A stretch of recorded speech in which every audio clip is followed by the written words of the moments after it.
Hello दोस्तों, नमस्ते, नमस्कार, राम राम। तो अपन पढ़ रहे थे राजस्थान की नदियां, है ना। और अब आज जो नदी पढ़ेंगे बहुत इम्पोर्टेंट नदी है ना। राजस्थान की महत्वपूर्ण नदी है और उस नदी का नाम है चंबल नदी। कौन सी? चंबल नदी। चंबल नदी, बात समझ में आ गई। इसको अपन देखते हैं कि ये कहाँ से इसका उद्गम होता है और कहाँ जाकर के ये समाप्त होती है। तो देख लेते हैं अपन। मध्य प्रदेश, कहाँ से? मध्य प्रदेश। एमपी, और एमपी बोले तो मध्य प्रदेश। मध्य प्रदेश में इंदौर जिले, कहाँ से? इंदौर जिले के जाना पाहू,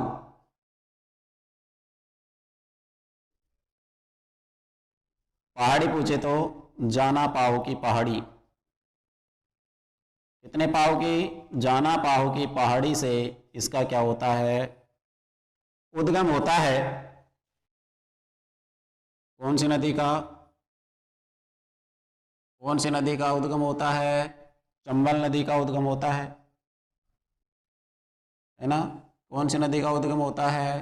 चंबल नदी का उद्गम होता है। कहाँ से होता है? मध्य प्रदेश, इंदौर जिला, जाना पाव की पहाड़ी। ठीक है। यहां से इसी नदी पर एक बांध बनाया गया है, मंदसौर। कहां पर? मंदसौर में। और मंदसौर कहाँ है? ये भी एमपी में है, मंदसौर जिला है। गांधी सागर बांध, गांधी सागर बांध इसी नदी पर बना हुआ है, चंबल नदी पर। कौन सी नदी पर है? चंबल नदी पर है। अब देखिएगा, आगे ये चलती है और ये करती राजस्थान में प्रवेश। राजस्थान में यहां पर एक जिला है, उस जिले का नाम है चित्तौड़गढ़। क्या नाम है? चित्तौड़गढ़। और चित्तौड़गढ़ के 84 गढ़, चित्तौड़गढ़ के 84 गढ़ से राजस्थान में क्या करती है? प्रवेश करती है। ये क्या करती है? 84 गढ़ से राजस्थान में प्रवेश करती है। और इसी नदी पर चित्तौड़गढ़ में एक बांध बनाया गया, उस बांध का नाम है राणा प्रताप सागर बांध। कौन सा? राणा प्रताप सागर बांध। राणा प्रताप सागर, राणा प्रताप सागर बांध जो कौन सी नदी पर है? चंबल नदी पर है। इसी नदी पर, कौन सी नदी पर? इसी नदी में इधर से एक नदी आकर के मिलती है, हरिपुरा। चित्तौड़गढ़ से एक नदी निकलती है, हरिपुरा। और हरिपुरा इधर से एक नदी आकर के मिलती है यहाँ पर, और उस नदी का नाम है क्या? बामनी नदी। इसको ब्राह्मणी नदी भी कहते हैं। ठीक है। कौन सी नदी आती है? बामनी नदी या ब्राह्मणी नदी। भैंसरोडगढ़, कौन सी? भैंसरोडगढ़। भैंसरोडगढ़ में,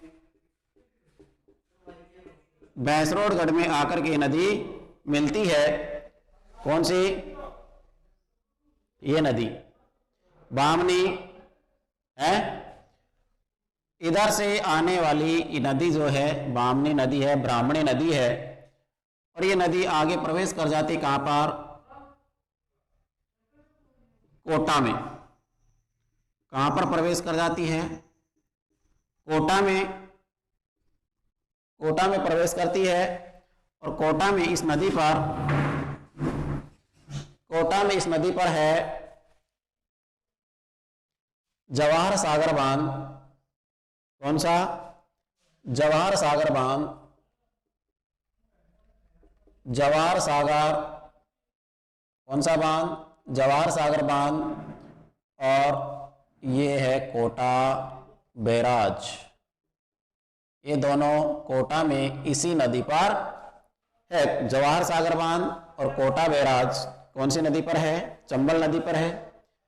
फिर आगे जिला आता है बूंदी। आगे जिला आता है कौन सा? बूंदी। बूंदी के अंदर एक नदी आकर के बूंदी से होती हुई एक नदी आती है मांगले नदी, और मांगले नदी आकर के इसके अंदर मिल जाती है।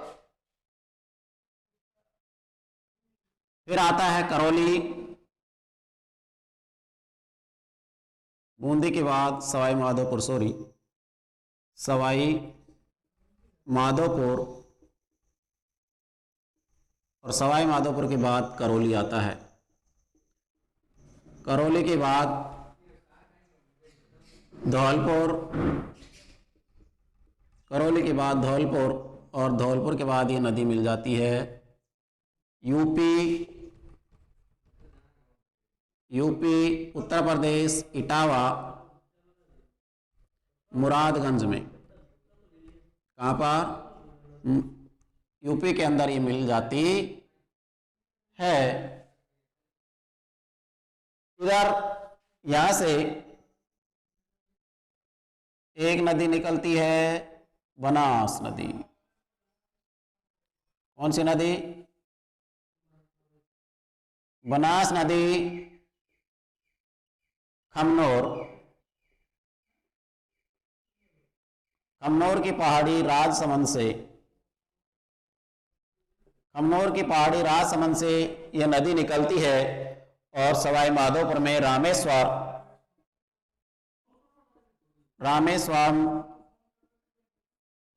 रामेश्वर में जाकर के, और ये नदी यहाँ पर क्या बनाती है?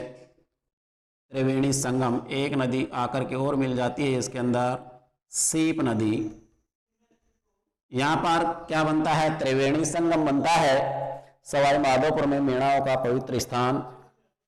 दो त्रिवेणी संगम बड़े इंपॉर्टेंट हैं, एक तो बेणेश्वर वाला और एक रामेश्वर वाला। वहां पर बांध जो बनता है वो है सोम माही जाखम बेणेश्वर में, और यहाँ पर चंबल बनास सीप रामेश्वरम सवाई माधोपुर में बनता है। ठीक है, अब देखते हैं आगे। इधर एमपी से ही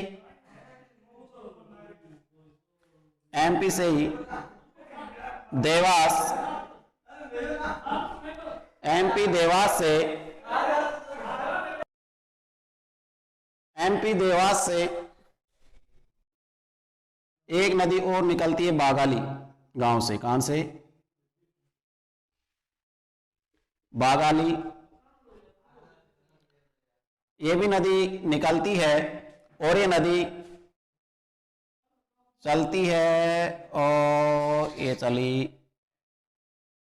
चली, लेकिन ये प्रवेश कहां से करती है राजस्थान में? ये प्रवेश करती है झालावाड़ जिला। कौन से जिले में? झालावाड़ में, रायपुर तहसील, और गांव पूछे तो बिंदा गांव। ये प्रवेश करती है, बहुत मुख्य नदी है ये। बनास भी मुख्य नदी, सहायक नदियों में से एक है। इसकी सहायक नदियों की बात कर रहे हैं अपन। और ये यहां पर आकर के मिल जाती कोटा में नानेरा। कहां पर? नानेरा में। और ये नानेरा प्राचीन समय में कपिल मुनि का तपस्या स्थल रहा है। जिद करना सीखो, कहते हैं, क्या कहते हैं कि जिद करना सीखो, जो लिखा नहीं है मुकद्दर में उसे हासिल करना सीखो। तो आइए, एक नदी और निकलती है, एमपी से ही निकलती है, और उसका नाम है आहू। उसका नाम कौन सा है? आहू नदी, है ना, आहू नदी। और ये इसके अंदर आकर के मिल जाती है। बात समझ में आ गई? आहू और काली सिंध, आहू और काली सिंध के संगम पर, आहू और काली सिंध के संगम पर एक दुर्ग बना हुआ है। उस दुर्ग का नाम है गागरोन का दुर्ग। गागरोन का दुर्ग, कौन सा दुर्ग? गागरोन दुर्ग। ये गागरोन दुर्ग जल दुर्ग, उदक दुर्ग की श्रेणी में आता है। कौन से? काले सिंध और आहू के संगम पर, जहां पर ये नदियां आकर के मिलती है, जहां इनका संगम होता है, वहां ये दुर्ग बना हुआ है। आहू और काली सिंध का जो संगम होता है उसको सामेला कहते हैं। उसको क्या कहते हैं? सामेला। एक एक लाइन क्लियर होती जा रही है कि नहीं जा रही है? सामेला कहते हैं, ठीक है ना। एक नदी और निकलती है। गागरोन दुर्ग के बारे में बहुत बिना नेम के खड़ा है ये, इसकी नेम नहीं है, ऐसे ही चट्टान पर खड़ा दुर्ग कौन सा है? गागरोन दुर्ग। यहीं पर संत पीपा की छतरी है। कहां पर? गागरोन दुर्ग में संत पीपा की छतरी है। बहुत सारी बातें हैं। एक नदी और निकलती है, नदी का नाम है पार्वती। कौन सी? पार्वती। पार्वती। और ये इधर आकर के इसमें चंबल में मिल जाती है। ये प्रवेश करती है 12 जिले के करियाहाट गांव से। 12 में करियाहाट, ठीक है। पार्वती। एक है परवन नदी। कौन सी? परवन नदी। ये निकली एल से, ये भी इसके अंदर आती है। कोटा में आके मिलती है, ये भी पाली गांव में। पाली जिला नहीं, ये पाली गांव है, ठीक है। परवन नदी 12 जिले का जो अभ्यारण्य है, शेरगढ़ अभ्यारण्य 12 जो जिला है उसमें है। और ये इसी नदी के किनारे पर बसा हुआ है। यहाँ पर सर्वाधिक सांप रहते हैं, इसलिए इसको सांपों की शरण स्थली कहते हैं। सांपों की शरण स्थली, सांपों की शरण स्थली कौन सी? शेरगढ़ अभ्यारण्य। घड़ियालों की शरण स्थली चंबल नदी, घड़ियालों की शरण स्थली,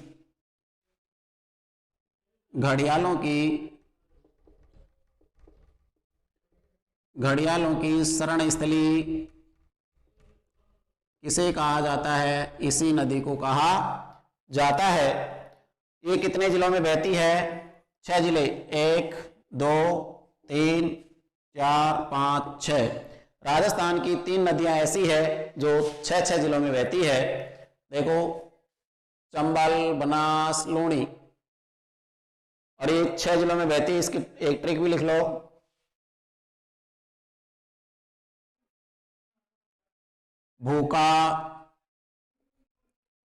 भूका माधो, कोची गया, बूंदी, करौली, माधोपुर, धौलपुर, कोटा और चित्तौड़गढ़, है ना।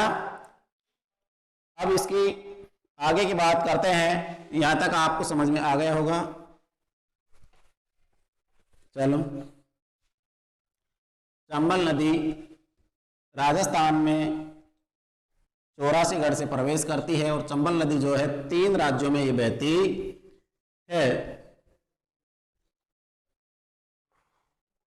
अब लिख लेते हैं। चंबल नदी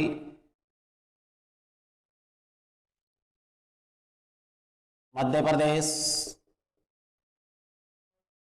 राजस्थान और उत्तर प्रदेश 3 राज्यों में बहती है। लंबाई लिख लो इसकी 966 किलोमीटर, उसमें राजस्थान में बहती है 135 किलोमीटर। ठीक है, इसका जो अपवाह तंत्र है, अपवाह तंत्र कैसा है? वृक्षाकार है। वृक्षाकार है, इसका जो अपवाह तंत्र वो कैसा है? वृक्षाकार है। और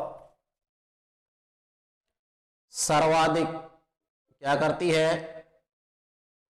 सर्वाधिक अवनालिका अपर्दन, सर्वाधिक अवनालिका अपर्दन।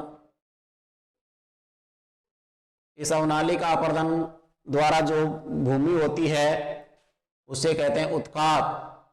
उसे क्या कहते हैं? उत्कात भूमि।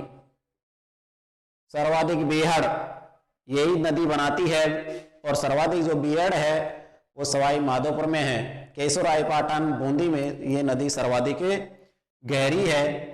इस नदी के अंदर एक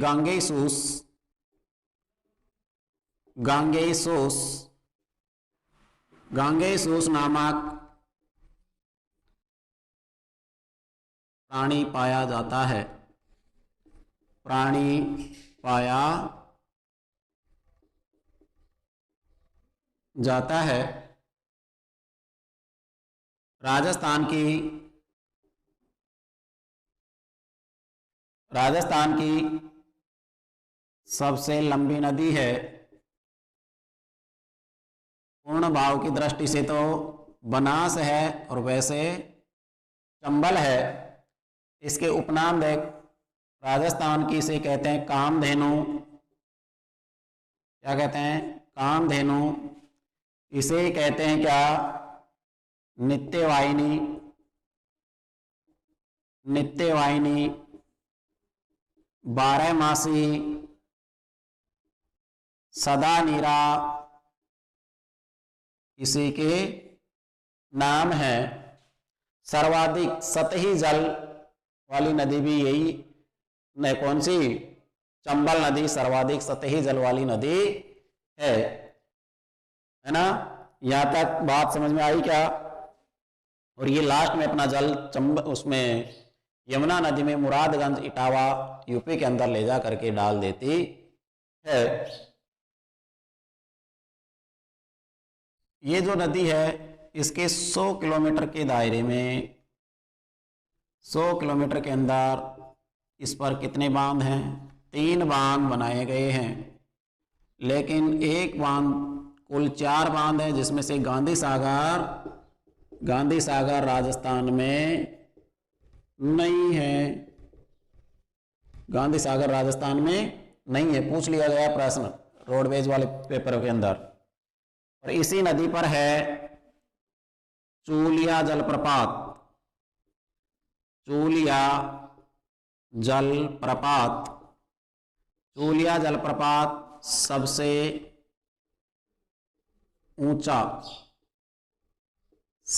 ऊंचा प्रपात है। 18 मीटर। कितना? 18 मीटर।